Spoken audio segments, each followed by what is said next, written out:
রহস্যের ফেরেশতা হাফাজার ৪৯ দরজা। কুরআনের কোন আয়াত কোন দরজা জাগ্রত করে? ভূমিকা: যদি আমি আপনাকে এখনই বলি আপনার চারপাশে ৪৯টি অদৃশ্য দরজা আছে, যা খুললে আপনার রিজিক বদলে যেতে পারে, আপনার আত্মাকে রক্ষা করার জন্য ফেরেশতারা নেমে আসতে পারে, আর এই প্রতিটি দরজার সাথে কুরআনের নির্দিষ্ট আয়াত জড়িয়ে আছে, যা আপনি জানলে, বুঝলে এবং ঠিক নিয়মে পড়লে হাফাজার ফেরেশতারা অদৃশ্য শক্তির মতো আপনাকে ঘিরে ফেলবে। আপনি কি প্রস্তুত এই গোপন আলোক দরজাগুলো জানার জন্য? উপস্থাপক পরিচিতি: আমি হাফেজ সাইফুল্লাহ মানসুর আবির, একজন আধ্যাত্মিক সাধক, আমিল এ কামিল। আজ আপনাকে নিয়ে যাচ্ছি এমন এক জগতে যেখানে কোরআনের প্রতিটি শক্তিশালী আয়াত একটি দরজায় পরিণত হয়, একটি হাফাজা গেট, যে দরজাগুলো শুধু দোয়া নয় বরং অদৃশ্য সুরক্ষা, রুহানি শক্তি আর রহস্যময় ফায়সালার পথ খুলে দেয়। অধ্যায় ১: হাফাজার ৪৯ দরজা। আদমের সন্তানকে ঘিরে রাখা অদৃশ্য প্রাচীর। রাত যত গভীর হয়, মানুষের জানার বাইরে একটি দুনিয়া সক্রিয় হয়।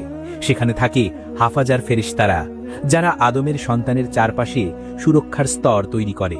ইমাম কাতাদা বলেন, এই ফেরেশতারা মানুষের সামনে পেছনে ডানে বামে রক্ষাকারী শক্তি হিসেবে কাজ করেন। ৪৯ দরজা আসলে ৭টি স্তর, আলোক দরজা। প্রতিটি স্তর শরীর, মন, রিজিক, নফস, ইলম, দোয়া, নিয়তি সব ক্ষেত্রে রক্ষা কবচ তৈরি করে, এবং প্রতিটি স্তর জাগ্রত হয় নির্দিষ্ট আয়াতের মাধ্যমে, যেন আকাশের আলো মাটির মানুষের ভেতর নেমে আসে। অধ্যায় ২: প্রথম দরজা সূরা ফাতিহার সুরক্ষা বলয়ে। হাফাজার প্রথম দরজা খোলে সূরা ফাতিহার মাধ্যমে। ফাতিহাকে বলা হয় শিফা, নূর, দরজা এ রহমত।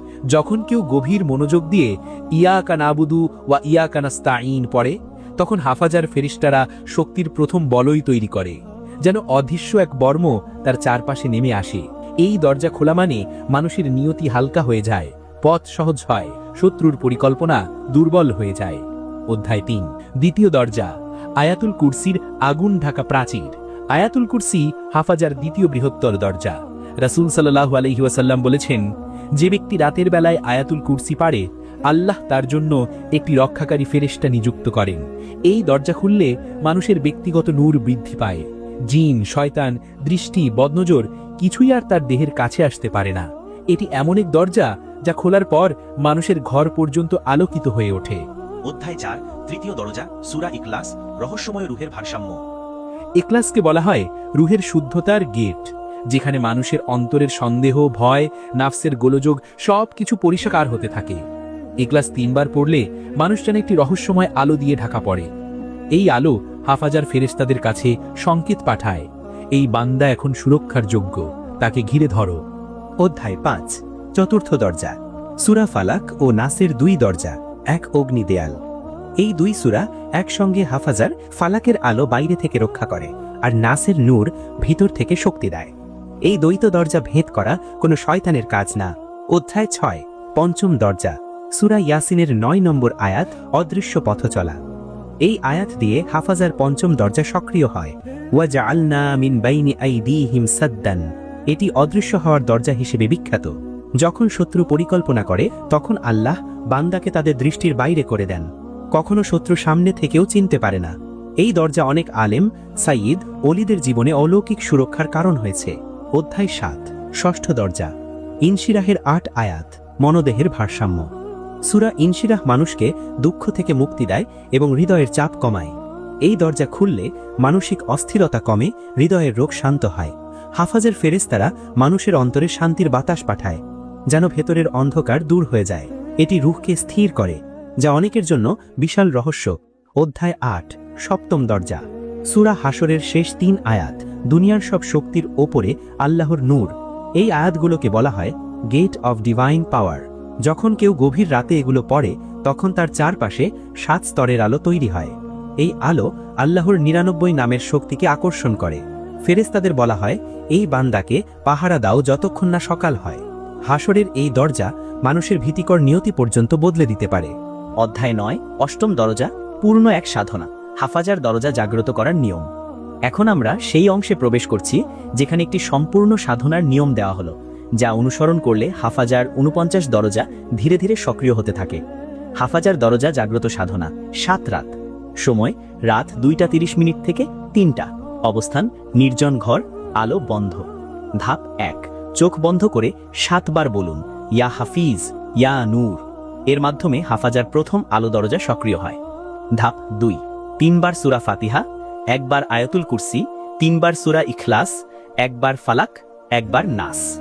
ধাপ 3, হৃদয়ের দিকে মন দিন এবং বলুন আল্লাহ, আমার সামনে, পিছনে, ডানে, বামে, উপর, নিচে হাফাজার নূর স্থাপন করে দাও। ধাপ 4, 7 সেকেন্ড শ্বাস নিন, 7 সেকেন্ড ধরে রাখুন, 7 সেকেন্ডে ছাড়ুন, এভাবে 7 চক্র। ধাপ 5, শেষে সূরা হাশরের শেষ 3 আয়াত পড়ুন। যারা এই 7 রাত নিয়ম মেনে করে তাদের চারপাশে হাফাজার এক অদৃশ্য রুহানি বর্ম গঠিত হয়। এটা অনুভব করা না গেলে বোঝা যায় না কত বড় দরজা খুলে গেছে। অধ্যায় 10, নবম ও দশম দরজা, দোয়ার আলো এবং নিয়তির পথ বদলানো আয়াত। শেষ দুটি দরজা সবচেয়ে ভয়ের, আবার সবচেয়ে মধুর। এরা মানুষের নিয়তি বদলাতে পারে, মৃত্যুর লেখা পর্যন্ত হালকা করে দিতে পারে। নবম দরজা, হাসবুনাল্লাহু ওয়া নি'মাল ওয়াকিল। যে এটি পড়ে তার জন্য ফেরেশতারা সামনে পিছনে ঢাল হয়ে দাঁড়িয়ে যায়। দশম দরজা, লা তাহজান ইন্নাল্লাহা মা'ানা। এটি মানুষকে ভয়, অপমান, পরাজয় সব থেকে উত্তোলন করে। মানুষ মনে করে আমি একা নই, আর এই ঈমানই দরজাকে জাগ্রত করে। এই দুই দরজা জাগ্রত হলে মানুষ তার অদেখা ভবিষ্যৎ ও নিয়তির পথ বদলে ফেলতে সক্ষম হয়। হাফাজার ফেরেশতারা শুধু পাহারা দেয় না, পরিকল্পনাও বদলে দেয়। উপসংহার, মানুষ যত ভয় পায় দুনিয়ার অন্ধকারকে, হাফাজার 49 দরজা তার চেয়েও বড় আলো। কোরআনের প্রতিটি আয়াত একটি দরজা, যেটি জাগ্রত হলে মানুষের ভিতর নতুন জীবন, নতুন শক্তি, নতুন নিয়তি জন্ম নেয়। আপনার চারপাশে যে অদৃশ্য সুরক্ষা কাজ করছে তা অনুভব করার জন্য আপনাকে শুধু একটি আয়াত নয়, একটি পথ, একটি নিয়ম, একটি সাধনা বুঝতে হবে। আজ যেসব 10টি দরজা আপনি জানলেন, এগুলো শুধুই শুরু। পূর্ণ 49 দরজার রহস্য জানতে চান? তাহলে নিচের মেগা ক্লাসগুলোই আপনার জন্য। মেগা ক্লাস অ্যাডভার্টাইজ, 12টি টপিক। 1, হাফাজার 49 দরজা পূর্ণ কোর্স। 2, রুহের 7 স্তরের আলো জাগ্রত পদ্ধতি। 3, লৌহে মাহফুজ আনলক। 4, মালাফ আল মাকতুম, নিয়তির অদৃশ্য ফাইল। 5, নামের ভিতরে রুহানি কম্পাস অ্যাক্টিভেশন। 6, আয়াতুল কুরসি 33টি অদৃশ্য শক্তি।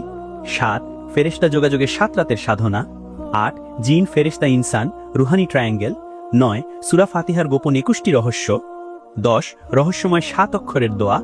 11, সূরা হাশরের নূর অ্যাক্টিভেশন রিচুয়াল। 12, নিয়তি বদলে দেওয়ার 29টি আয়াত। তিলিসমাতি দুনিয়ার আরো ভিডিও পেতে সাবস্ক্রাইব করে রাখো। তিলিসমাতি দুনিয়া, আপনার আধ্যাত্মিক সমাধান।